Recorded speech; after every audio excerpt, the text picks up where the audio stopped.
Yes guys, and welcome to another video, and what an episode, what a video this one is due to be, because so much has happened. I cannot understate that enough. So much has happened over the last couple of days. So, of course, a couple of days ago, we did officially sign Habib Diara, and I was at work for that one. Then yesterday, I was out of town all day.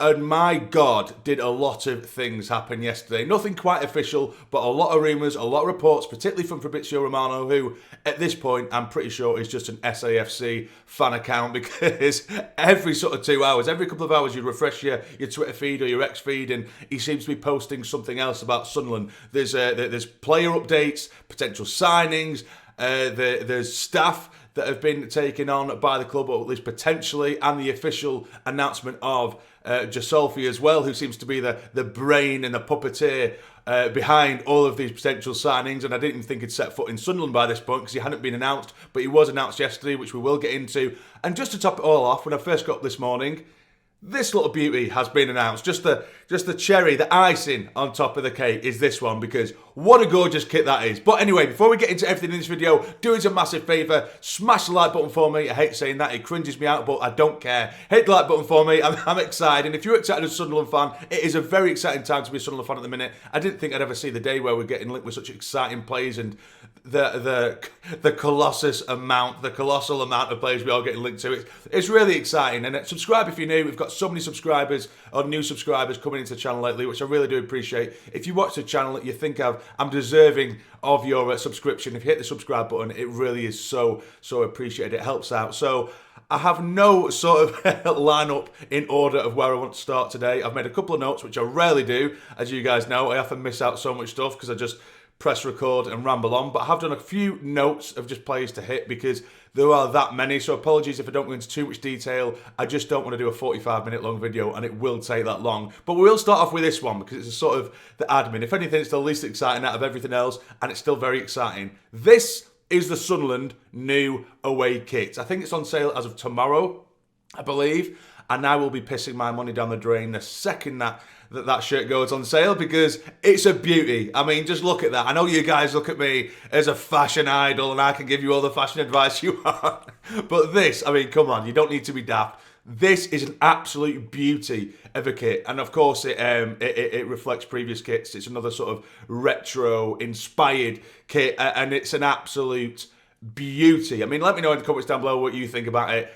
But that is a new away kit, and I'm absolutely over the moon with it. I will be buying that immediately. So, anyway, we've got the admin covered. The beautiful away kit has been announced. We've got a lot to get through. So, of course, a couple of days ago, it was officially announced that Sunderland have signed Habib Diara, the central midfielder. We've signed him on a 5-year deal for what is believed to be a record-breaking transfer fee for Sunderland anyway, rumoured to be around 30 million. We've already covered this on the channel, so I'm not going to go into too much detail, but that is an outstanding signing. A lad who can play central midfielder almost as a 10. He's one of those that can also play in that central role, but loves to link up with the wingers. Someone who can give off the ball and then quickly move up the pitch. He won't sit back. He's not someone who's just going to give the ball and stand still. He's constantly moving. He's the workhorse that I keep talking about. There's another player in here that is an absolute workhorse that I'm going to talk about as well. Similar-ish plays, but Diarra is someone who does like to bring the ball forward. He's not your sort of typical number 6 or anything like that. He's great on the ball, quick on the turn. He loves to make things happen, which is something we absolutely need in that midfield. And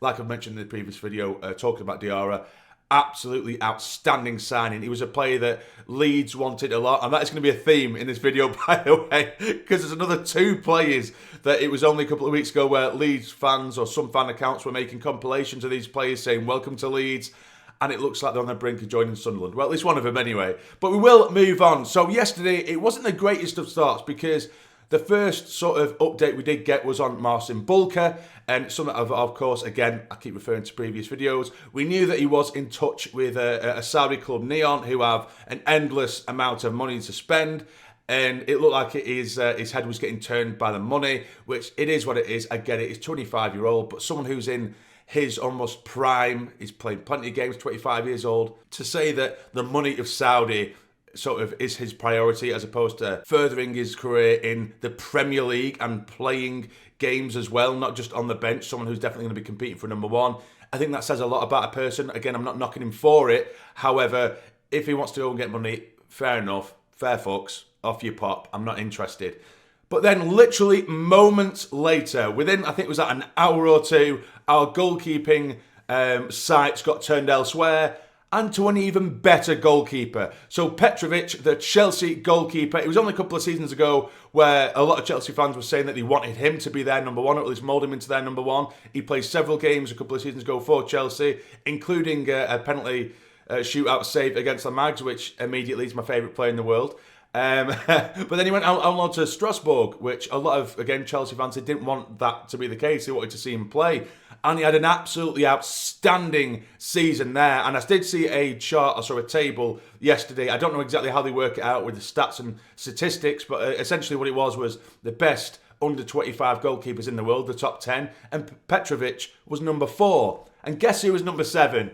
Bulker. So there we go. I'm reading that table religiously and believing them. Now, what it is, the rumour around them, I think, or around Petrovic, I'm not too sure whether it was Romano. It might have been another journalist, but it was someone who had like 400,000 followers, which I know it sounds ridiculous, but it means a lot. And they absolutely were a professional journalist. It weren't just some random fan account. That Sunderland are interested, but that's not to say it's a done deal. We are interested, as are a lot of other teams, but Sunderland are definitely in with a chance. So if we did get that one over the line, I would be even more excited than I would have been if Bulker... I'm not crying, by the way. I don't know what's wrong with my eyes. Hay fever. I'm getting emotional over Petrovic here. What is going on? But yeah, what an amazing almost replacement or an alternative that would be to Bulker. So that one is potentially in the pipeline. But then next up, only a matter of moments later, it was announced by Fabrizio himself that Sunderland are on the verge of signing Noah Sadiki. Now, it's another one of them that I'm not going to sit here and pretend that I know anything about him. I don't. I've just watched the compilations. And it's another one where Leeds fans were making compilations of him just a matter of weeks ago, saying that this is our alternative to Diarra if we don't get Diarra, who, of course, we have signed. And now we've signed him. There are even Leeds fans online, only a matter of days ago as well, saying, we've dodged a bullet with Diarra. It's all about Sadiki. And now it looks like Sadiki's coming to Sunderland. So we're picking up both of them, which I'm loving. Now, this one, I believe, is going to be 17 million euros with 3 million euros in add-ons. I think it's a 4 or 5 year deal. It hasn't been confirmed yet. It is a very young lad, central midfielder. He can play as a full-back or a centre-back as well. I'm hoping that's going to be more of a full-back if we do need it, because he's only 5'8". Compilations show that he's similar to Diarra in terms of his work rate, but he's slightly more defensive. He absolutely can play on the forward passenger play as well. But he's quick. He likes to nick him with the ball, almost like a Kante. Maybe not as good as Kante, but similarly in that sort of role. You know, very good at sort of just breaking up the play, moving us forward. Very good like that. He played in the Belgian Pro League last year. I believe they won it last year, and he was pivotal to that. So another very, very exciting bit of news, rumours, transfer update, whatever you want to call it. We're barely even through this list at all. We're barely halfway through, guys. We're barely halfway through. I hope you've hit that like button. Apologies if, again, it seems like I'm rushing. There's a lot. But next up, this is the one that probably excites me the most. It's Georgios Mkhitadze.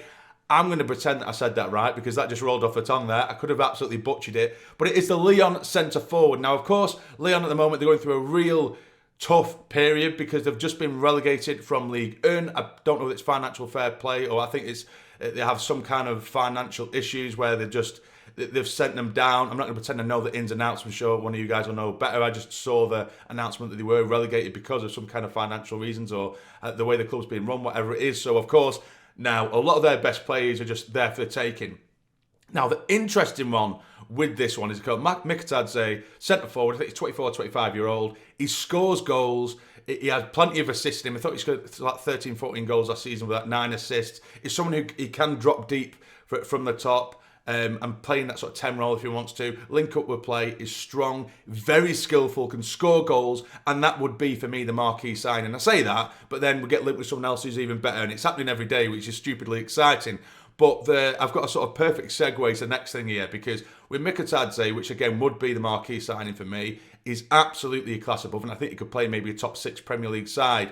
There's obviously going to be plenty of suitors raring to go and ready to get his signature. I think Forest were linked with him. Roma, which is the segue, Roma are absolutely linked with him. And apparently our new director of football, Gisolfi, who has been announced as of yesterday, it was actually him who started the sort of foundations of the potential signing of Mkhitadze for Roma. But now, of course, now he's come to Sunderland and now he's trying to hijack that move. So that's the way that that one's going. Of course, there are other clubs interested as well.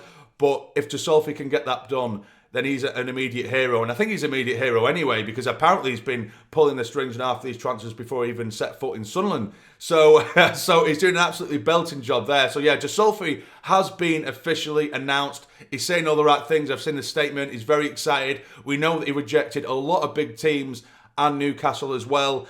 And and yeah, very, very exciting times. And now just one more thing. Jesus, I actually flew through this. Absolutely flew through it. I've done well there. I'm proud of myself. I've definitely missed other rumours, by the way, because there was another 5 or 6 players that had a little bit of meat to the bone on it, but it was just not enough for me to put in this video. I just wanted to include Mkhitadze. I'm going to keep saying that because I feel like I'm actually saying his name right. I could be butchering it, but I'm sure you guys will let me know in the comments. But there is one more piece of news. Nothing too exciting. It's not a player, but it is an assistant manager. And it was Fabrizio Romano who has announced this one as well. So there is meat to the bone. There's some meat to this juicy bone. Jesus, don't clip that. Do not clip that. But anyway, so yeah, former Milan assistant coach Luciano Vulcano is set to join Sunderland and become Regis Lebris's new assistant manager, which it just shows right now the pull that Sunderland have. I'm not going above and I'm not getting too, well, I'm getting excited, of course I am, but it's not changing my expectations for the season. Just because we're getting all these exciting names linked with us doesn't necessarily mean we're staying up. It just means that our standards have gone up a notch. That's what it means, and that's what I want us to do. You know, thinking only a month or so ago, we were thinking the best we could get is potentially if we could get Jordan Henderson in, which I still think would be an acquisition in itself. But now we're just linked with all these really exciting players that are absolutely ready-made to play in the Premier League, or potentially at least. And we're beating teams who are already sort of ready-made and already established Premier League clubs to the signatures, or at least to the sort of the talks, and we're going about our business brutally. I mean, just ask Leeds fans. You know, all we need to do is go through their scouting list, and we seem to be signing every fucker they're looking at. So we'll see how that is. But yeah, so much going on, or at least so much has gone on over the last few days. And again, I think I've missed a few others.